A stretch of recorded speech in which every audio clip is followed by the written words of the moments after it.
Hello મિત્રો, અમે તમને બતાવવા જઈ રહ્યા છીએ નળેશ્વરી ધામ એટલે કે નડાબેટ બોર્ડરના દ્રશ્યો. એટલે કે હવે તમને અમે બતાવવા જઈ રહ્યા છીએ કે નળેશ્વરી માતાનું ધામ જ્યાં આવે ટુરિઝમ બનાવેલું છે નડાબેટ, તે તમને બતાવી રહ્યા છીએ મિત્રો. અત્યારે ચોમાસાની સિઝન ચાલુ રહી છે, ત્યાં જોવા જેવો નજારો પણ છે. આપણે હવે ગેટની અંદર થઈ ગયા છીએ. હવે આપણે તમને નળેશ્વરી માતાનું મંદિરનો નજારો તમને દેખાડું છું મિત્રો. જો આ નળેશ્વરી માતાના મંદિરની આગળની જગ્યા છે, ચોક છે. આ નળેશ્વરી માતાનું મંદિર છે, તમને લાઈવ દર્શન કરાવી રહ્યો છું મિત્રો. નળેશ્વરી માતાનું મંદિર જે નવું મંદિર બનાવેલું છે તેમાં માતાની પ્રાણ પ્રતિષ્ઠા થયેલી મૂર્તિનો તમને લાઈવ દર્શન બતાવી રહ્યો છું મિત્રો. લાઈવ દર્શન કરો. મારા દર્શક મિત્રોને દર્શન કરાવવા માટેનો અમે પ્રયાસ કરી રહ્યા છીએ મિત્રો. નળેશ્વરી માતાનું મંદિર આવેલું છે ભારત પાકિસ્તાનની બોર્ડર છે, ત્યાં નળેશ્વરી માતાનું મંદિર આવેલું છે. રણની વચ્ચોવચ્ચ આવેલું છે.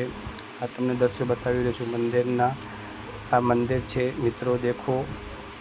લાઈવ દર્શન કરાવી રહ્યો છું મિત્રો. આ માતાજી નળેશ્વરી માતાના લાઈવ દર્શન કરો મિત્રો. આ મંદિરનો નજારો છે, તમને આ મંદિરના દ્રશ્યો બતાવી રહ્યો છું મિત્રો. દેખો. ત્યારે અમે અમારી ફેમિલી સાથે માતાના દર્શન કરવા માટે ગયેલ છીએ. અમે પણ ગયા છે અને તમે પણ મિત્રો માતાના દર્શન કરવા માટે અવશ્ય પધારો. અત્યારે ચોમાસાની સિઝન ચાલી રહી છે. ચોમાસાની સિઝનની અંદર ત્યાં રણની અંદર બિલકુલ પાણી ભરેલ છે. તમને દર્શન જોવાની મજા આવશે. આ માતાના મંદિરની આગળ મોટો બેન મારેલો છે. માતાના દર્શન કરવા માટે અવશ્ય પધારો મિત્રો. સોયગામથી 25-30 કિલોમીટર આવેલું આ નળેશ્વરી ધામ માતાનું મંદિર છે, તે પાકિસ્તાન બોર્ડર પાસે આવેલું છે મિત્રો. આ તમને સ્ટેચ્યુ બતાવી રહ્યો છું. નળેશ્વરી માતાના મંદિરની આગળ સ્ટેચ્યુ બનાવેલું છે, તે પણ તમને બતાવી રહ્યો છું. આ માતાના મંદિરની બાજુમાં ભોલેનાથ મહાદેવનો કૈલાશ પર્વત જેવું ત્યાં પ્લાસ્ટિકનું બેસ્ટ જોવાલાયક, સુંદર રીતે જોવાલાયક શંકર ભગવાનની મૂર્તિ અને મા ગંગા પ્રગટ થયા તે રીતે પાણીની ધોધ તમને બતાવી રહ્યો છું મિત્રો. દેખો, જોવાલાયક સ્થળ છે. ત્યાં ઋષિમુનિઓનું પણ સ્ટેચ્યુ બનાવેલું છે. દેવોના દેવ મહાદેવનું પણ સ્ટેચ્યુ બનાવેલું છે. જોવાલાયક સ્થળ છે મિત્રો. અત્યારે ચોમાસાની સિઝનની અંદર બેસ્ટ સારો નજારો જોવા મળી રહ્યો છે મિત્રો.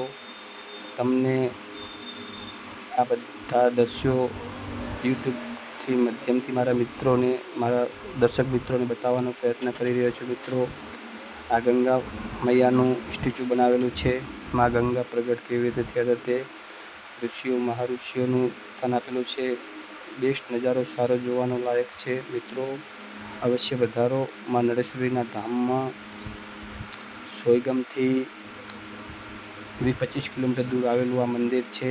રણની અંદર આવેલું છે. ભારત પાકિસ્તાનની બોર્ડરની પાછે આવેલું છે. બનાસકાંઠાના છેવાડા ગામ જલોયાની બાજુમાં, સોયગામ તાલુકાની જલોયાની બાજુમાં આવેલું છે મિત્રો. અમે પણ ફેમિલી સાથે ગયા. ફેમિલી સાથે જોવાલાયક ટુરિઝમ છે. આ જૂનું મંદિર મહાલક્ષ્મીનું મંદિર છે ત્યાં મિત્રો. હું તમને જે દ્રશ્યો બતાવી રહ્યો છું તે હાલ ત્યાં છે. આ મંદિરના પાછળના ભાગનો તમને દ્રશ્યો બતાવી રહ્યો છું. બગીચાનું બે સુંદર રીતે આયોજન કરેલું છે. આખા મંદિરના દ્રશ્યો તમને બતાવી રહ્યો છું. વિશાળ મંદિર બનાવેલું છે. મા નળેશ્વરી માતાનું મંદિર છે. અવશ્ય મિત્રો પધારો. જોવાલાયક ટુરિઝમ બનાવેલું પણ છે.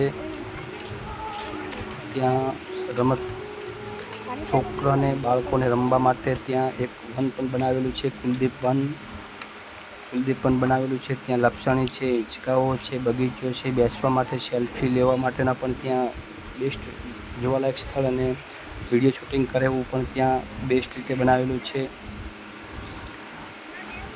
આ શ્રી કુલદીપભાઈ થાનાજી રાજપૂતના યાદ માટે બનાવેલું છે. તેમના પિતાશ્રીએ કુલદીપસિંહ થાનાજી રાજપૂતનું સ્ટેચ્યુ બનાવેલું છે. તેમના પિતાશ્રી તેમના પુત્ર માટે યાદ માટે લાખો રૂપિયા વાપરીને અહીં બાળકોને રમવા માટે જોવાલાયક સ્થળ એટલે કે કુલદીપ વન પણ સ્થાપન કરેલું છે. અવશ્ય પધારો. ત્યાં લપસણી છે, હિંચકાઓ છે, રમત બાળકોને ઉત્સાહભર રમવાનું ત્યાં બેસ્ટ બનાવેલ છે. તમને નજારો બતાવી રહ્યો છું. દેખો અહીં બાળકોને રમવા માટેનું બેસ્ટ ટુરિઝમ બનાવેલું છે. લપસણી છે, હિંચકાઓ છે, બેસવા માટે છે, સેલ્ફી કોઈ લેવી, વિડીયો શૂટિંગ લેવું, બેસ્ટ બગીચો પણ બનાવેલો છે. ત્યાં એક બેસ્ટ જે રૂમ દેખાઈ રહી છે, રૂમની અંદર ઐતિહાસિક જોવાલાયક સ્થળ પણ છે. અંદર આ બગીચો તમને જે બતાવી રહ્યો છું તે કુલદીપ વન તરીકે માતાજીના મંદિરની પાછળ બનાવેલું છે. હિંચકાઓ પણ છે, બાળકોની લપસણી પણ છે. ત્યાં અવશ્ય પધારો મિત્રો. હું તમને જે દ્રશ્યો બતાવી રહ્યો છું જોવાલાયક સ્થળ છે.